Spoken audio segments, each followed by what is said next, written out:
Hello everyone, welcome to another video. Today I have something quite cool. Today I want to show you how we can use our Cert-Manager in Kubernetes to create TLS certificates for multiple domains.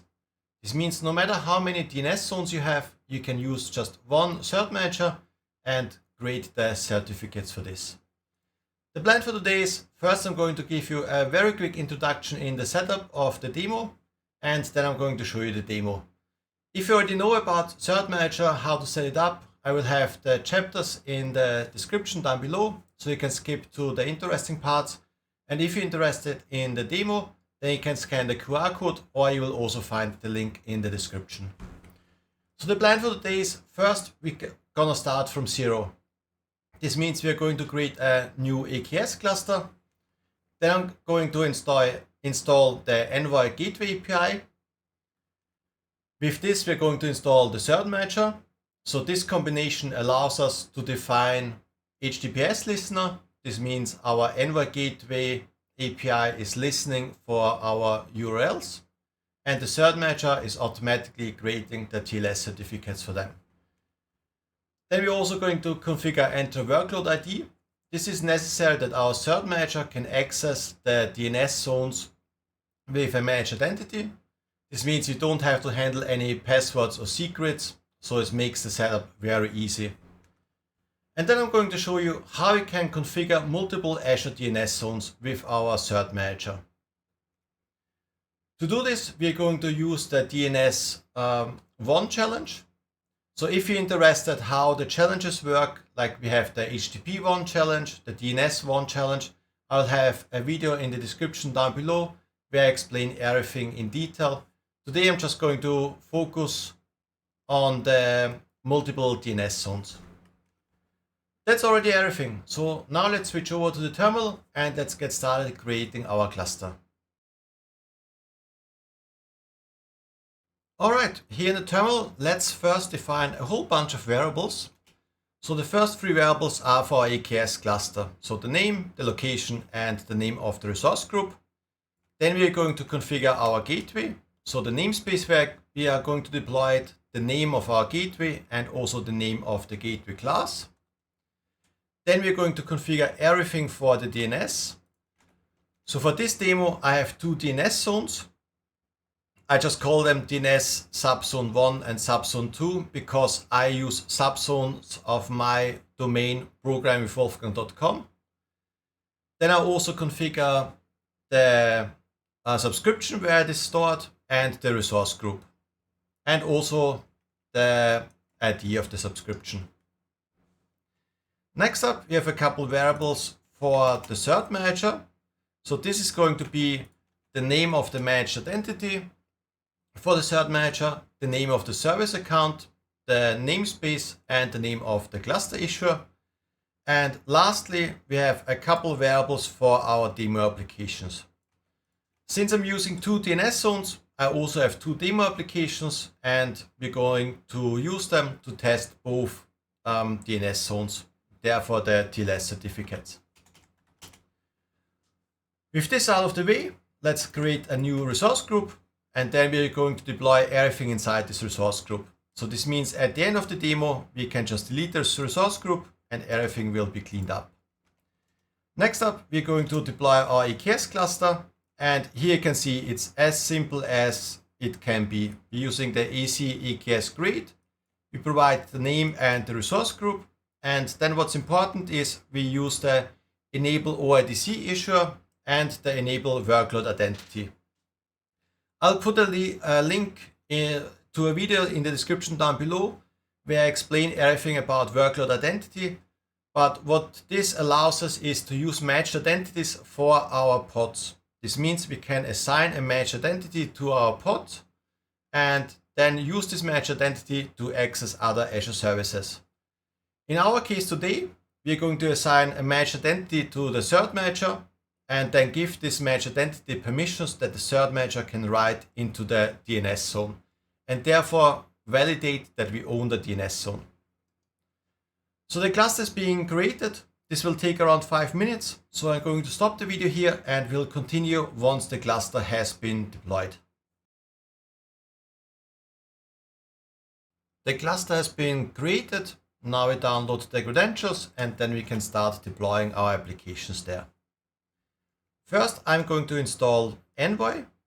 To do this, I use the Helm chart and the newest version as of recording. That's version 1.7.2. We're going to deploy it in its own namespace, and we're also creating this namespace during the deployment.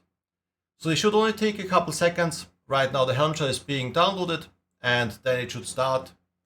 So in a couple seconds we should see the message that has been successfully deployed. And there we have it. Now we also have to create a gateway class and our gateway. So the gateway class tells the gateway how to process our requests, and we're going to deploy our own gateway class. What's important here is, since I'm using Envoy, I tell it here that the controller is Envoy as well. Then we're going to apply this. And after this, we are also going to configure our own gateway. So the gateway is necessary to listen for HTTPS or for traffic in general. We are going to use it to listen for HTTPS traffic. And if you take a look here, so on top we have the configuration for the gateway, the name and the namespace. Then we also have here the name for the ClusterIssuer, which we are going to create in 1 minute. And thanks to this annotation, the ClusterIssuer will automatically create all TLS certificates wherever we have configured a TLS secret and a HTTPS listener. Then we also have here the link to our gateway class. And under this listener section, we have all the listeners. So we have one for port 80 on HTTP. If we scroll down a bit, we have one here for port 443, HTTPS. Then we have here the name of a secret. This is where we store our TLS secret. And we also have here the host name. So that's the name of my first DNS zone. So I think this is subzone.programwithwolfgang.com. If you scroll further down, we have the second listener, again port 443, this time for the second DNS zone. So this is another .programwithwolfgang.com, also port 443 for HTTPS and a different name for the secret, because this is where we're gonna store the certificate for this listener.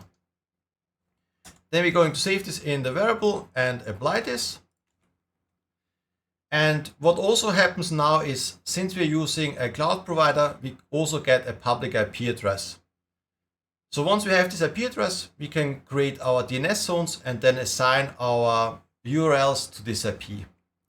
To check for the IP address, we can do a kubectl get gateway with the name, or actually with the namespace, since we only have one gateway.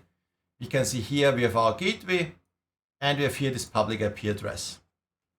So I'm going to copy this. We're going to need it in the next step. But before that, we can also do a kubectl get gateway class. And here you can also see it's accepted true. And before we also saw, in this case, the programmed equals true. So no error message. So everything looks good. Now we can configure our DNS zones. Actually, I'm going to create them first. So we could do this in code. Actually, in a production environment, you always should do it in code. But I'm switching over to the Azure portal because I think it's easy to understand what's happening if you see it in the Azure portal. Here in the Azure portal, we can see I have one DNS zone. That's for my URL, programwithwolfgang.com. And since I only have this one, I'm going to create 2 subzones, and then I'm going to use them to simulate having 2 DNS zones. There are 2 different ways how to create a subzone or a child zone. So you can either click on your parent DNS zone, and then you have on the top child zone. Then it automatically selects the subscription resource group. It also selects that this is a child of an existing zone. Then you provide the name, and then we create it. So what this does is it automatically creates the DNS zone and also adds the name server to the parent zone. So this is the link from the parent to the child zone. While this is being deployed, we can go back to our DNS zones.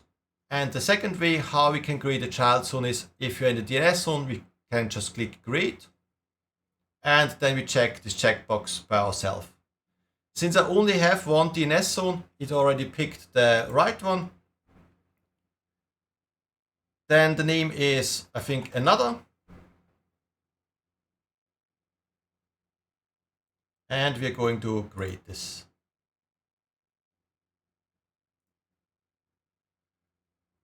So while this is being deployed, we can go to the first DNS zone that has already been created. Then we can go to the record set and configure our public IP address. So we're going to create a new record. For the name, we use the @ sign because we only want to use subzone.programwithwolfgang.com, and we paste the IP address. Then we do the same for the other DNS zone. So again, we go to record set, we click on add, we use the @ sign, and we paste the IP address. So now both URLs, another.programwithwolfgang.com and subzone.programwithwolfgang.com, both point to my Envoy Gateway API. This means both requests will go to the gateway, and then the gateway will figure out what to do with them based on the listener and also on the HTTP route, which we are going to deploy in a couple of minutes. This is already everything we have to do for the DNS zones. So now let's switch back to the terminal and configure our Cert-Manager. Back in the terminal, let's clean up this window. Then we're going to add the Helm chart of the Cert-Manager. After this, we're also going to deploy it. And here you can see we deploy it in its own namespace. We create the namespace. The version 1.20.2 is the newest as of recording.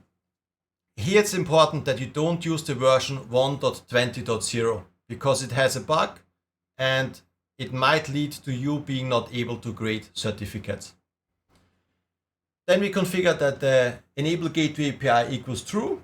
So the Cert-Manager knows we are using the gateway API. We also deploy the CIDs, the custom resource definitions. These are necessary to get the certificate. And the last two parameters are to enable workload identity. So the way it works is it uses labels. This means we have an ID, and once we create the managed identity, we can set the ID of this managed identity as a label, and so the Cert-Manager knows what managed identity to use to access the DNS zone. Again, if you're interested in this, I will post the links to the videos where I explain everything in detail down below. But for now, let's continue with the demo. As I just said, we're going to use a managed identity to access our DNS zone. So we have to create this managed identity. Here I'm going to provide the name, the resource group, and I also query the client ID because we're going to need the client ID to set the permissions. With this client ID, we can set the permission on both DNS zones. So let me paste the code and then we can take a look at what it does. So here you can see we do the AC role assignment create. We assign the DNS zone contributor role. For the client ID, we just query it. And then we get the ID of the DNS zone. Of the first DNS zone we created before. Then we're going to repeat this for the second DNS zone. So it's exactly the same command, except that we have here our second DNS zone. We could also set the permission on the resource group. Then we only have to set it once. And if we add more DNS zones, the permission will be already there. But just for the sake of the demo, I want to make it as specific as possible.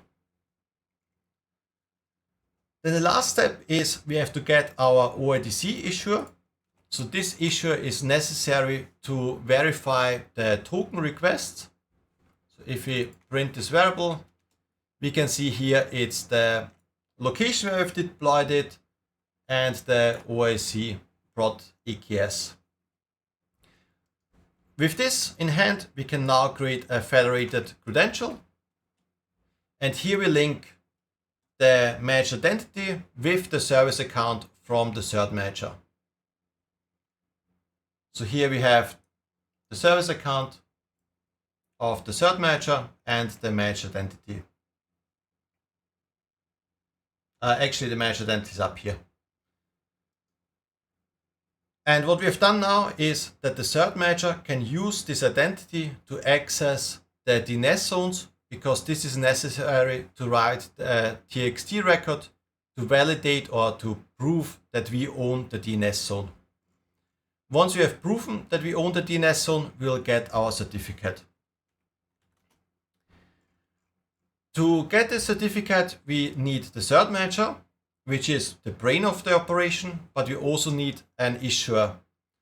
This could be either an issuer for one namespace or a cluster issuer for the entire namespace. So let me paste the code for the cluster issuer. So what we have here is the URL where to get our certificate. So in this case, we're using the production server of Let's Encrypt. I've also added here the URL to the staging environment. When you get started, you should use the staging environment because you can run into rate limits quite quickly if you try something out with the production. So always start with staging. Then what's important is we have under the solvers here now the selector. So here we say for the DNS subzone 1, we want to use the DNS 1 challenge for the DNS subzone 1 in this resource group, in this subscription with this managed identity. In the past, I only had one DNS zone, so we didn't need this selector. So if you jumped a bit forward and didn't care about all the setup, you only care about the multiple DNS zones. So all you need is the selectors. So if you take a look at the second one, we have again a selector, this time for the DNS subzone 2. And down there in the DNS 1 challenge, we have the same configuration, except we have here the DNS subzone 2. But the same resource group, same subscription ID, same client ID for the managed identity. I tried to simplify this because it would be great if you could just say, my DNS zone is in this subscription, in this resource group, just figure it out.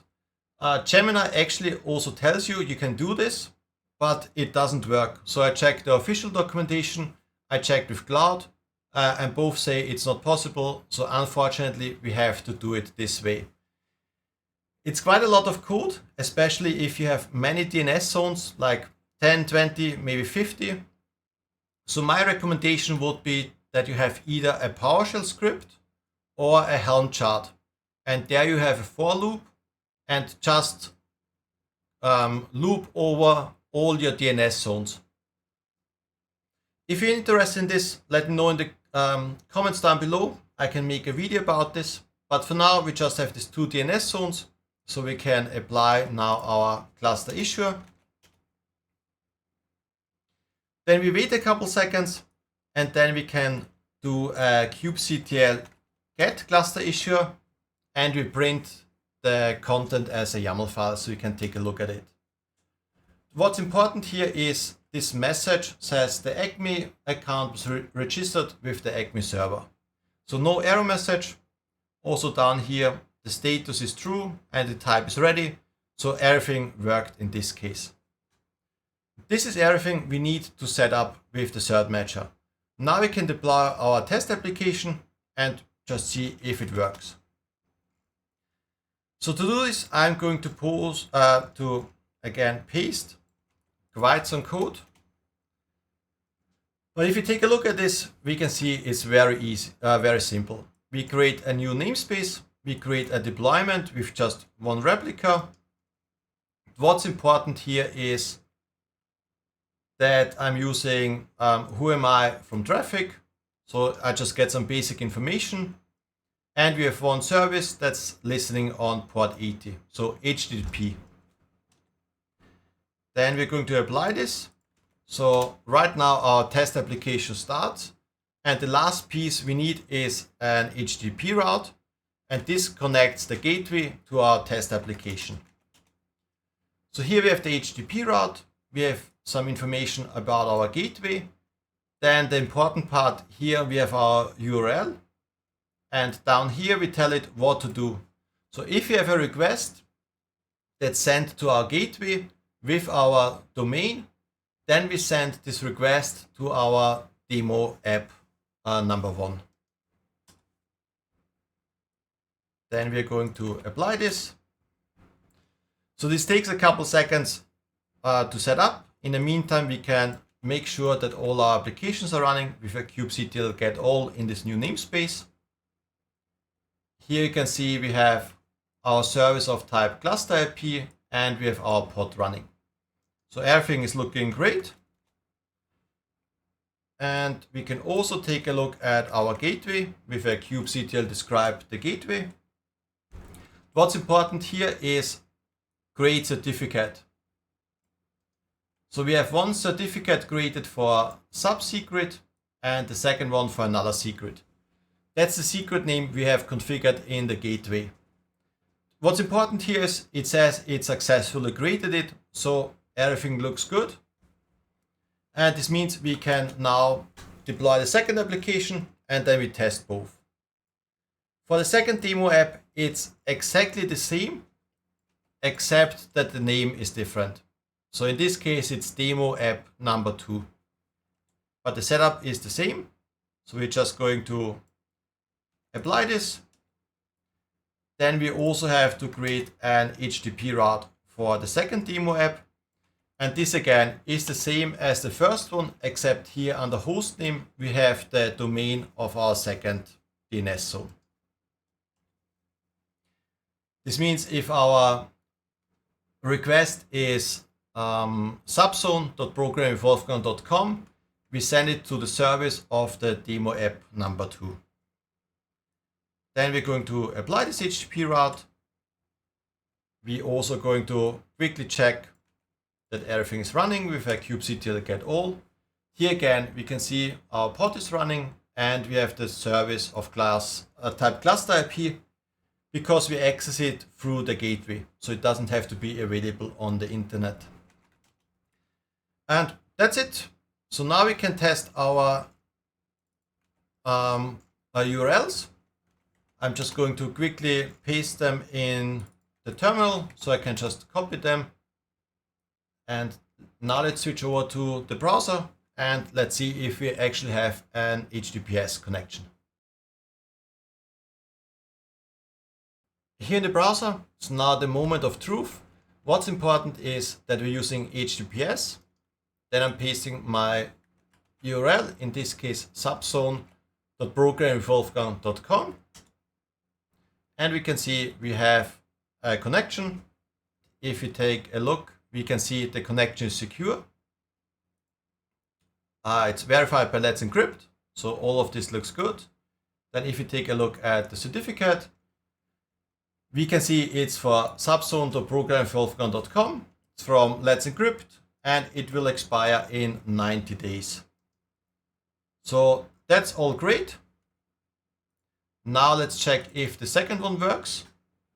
So the URL for the second one was another.programwithwolfgang.com. Again, HTTPS. We call this, it also works. Then if we take a look here, it's again verified by Let's Encrypt, it's secure.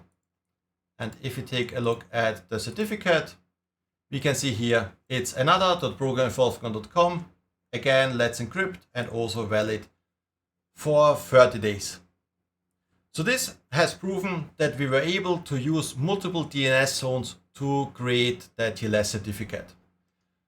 So one last thing I want to show you is in the Azure portal, what actually happens when the challenge is applied. So let's switch over to the portal and then I'll show you what I mean. Here in the Azure portal in the DNS zone, so if I refresh this, then we still have the 3 entries we had before. We don't have a TXT record. If you've watched some of my other videos where I use the Cert-Manager, there you can see the TXT record still existing there. And this is because I have a lock on my main DNS zone. This means as long as the lock is in place, I can't delete anything. But here I don't have this lock, and therefore the Cert-Manager creates the TXT record, Let's Encrypt verifies it, and once it's verified, the Cert-Manager deletes it, therefore cleans up my DNS zone. We can see this here in the activity log. So it takes a couple seconds. But first we can see we have created our DNS zone, then we have created the rule assignment, and here you can see we have created the TXT record, and then we have deleted the TXT record. And we can also see the creation and deletion of the TXT record was done by the Cert-Manager. This is thanks to the managed identity, so we didn't have to do anything by hand. This is everything I wanted to show you today. So today we have seen it's very easy to set up the Cert-Manager, configure multiple DNS zones, also configure a managed identity, and then have the Cert-Manager automatically access the DNS zones, in our case with the DNS1 challenge, to create a TXT record, which validates that we own the DNS zone, and once it's validated, we get the certificate, and the Cert-Manager also deletes the TXT record. Unfortunately, we have to create a new entry for each DNS zone. But I think in a production environment, you can use just a PowerShell script, a bash script, or a Helm chart with maybe 5 lines of code. You just have a loop and you loop through all your DNS zones and create a new entry for each DNS zone. This will make it easy to add more DNS zones and you don't have to type much. I hope this was interesting for you. If you have any questions, let me know down in the comments below, and I see you in 2 weeks with another video.